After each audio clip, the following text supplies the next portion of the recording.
Hello, my name is Adam Pearl and I'm a currency strategist at Dodjit.com. I'll first of all just like to welcome everyone to our chart analysis video, one that's going to be posted on the website every other day.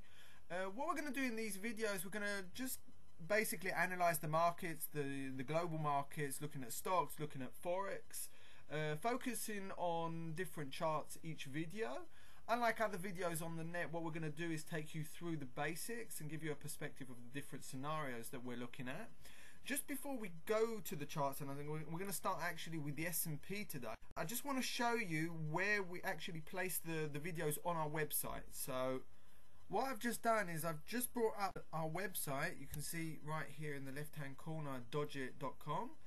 If you click on articles on the site just beside forums, you'll be able to see here, just let it load for a second.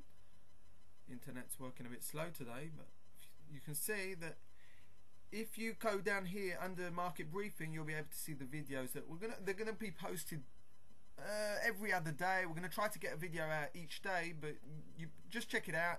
If you just click on the articles right here, like I just said, under market briefing, you'll see the video market briefing. Okay, now like I mentioned before, what we're going to do is we're going to start with the S&P 500. This is actually an ETF that tracks the S&P.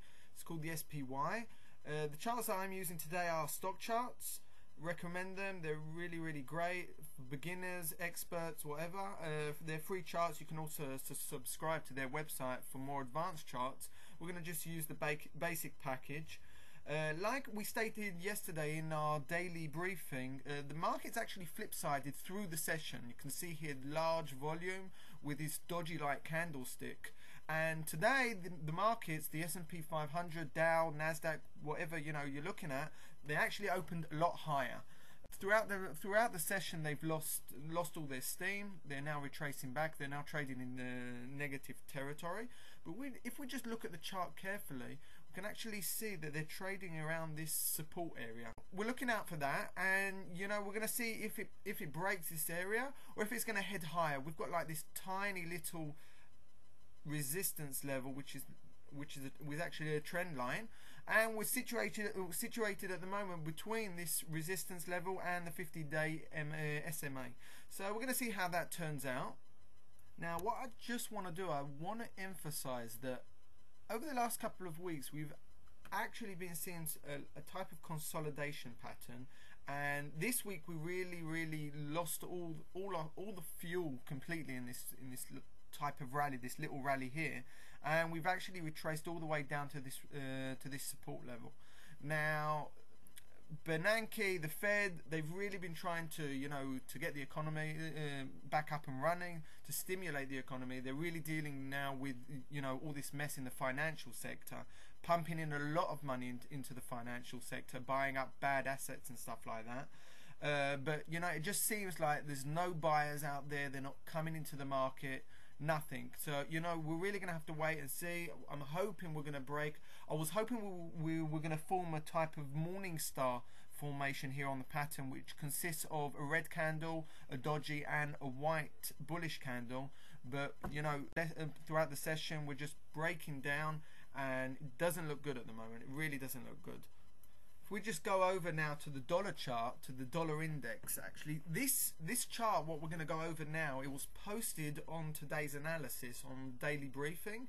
I just want to show you what we're looking at, because we're looking at something that's really interesting. The chart at the moment here it's quite small. I had to minimize it to fit it in the video, but if you look at the chart on the daily briefing, you can actually see we've reached a very interesting point.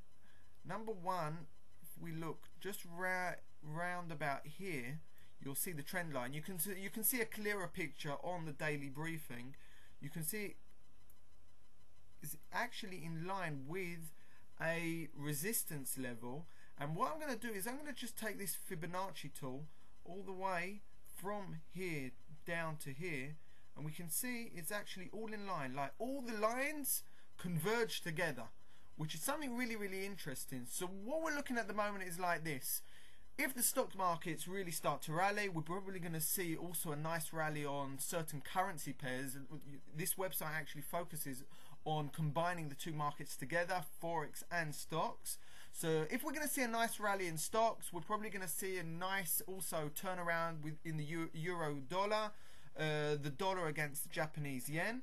We're probably going to see some dollar weakness as money will start to come out of those dollar safe assets and start to pour back into stocks, more riskier assets. So, you know, we're looking at the chart at the moment. We can see this pattern here. It's strong resistance. We're going to see how that turns out today, and we'll keep you posted next week. So have a good weekend, and this from Dodjit.com.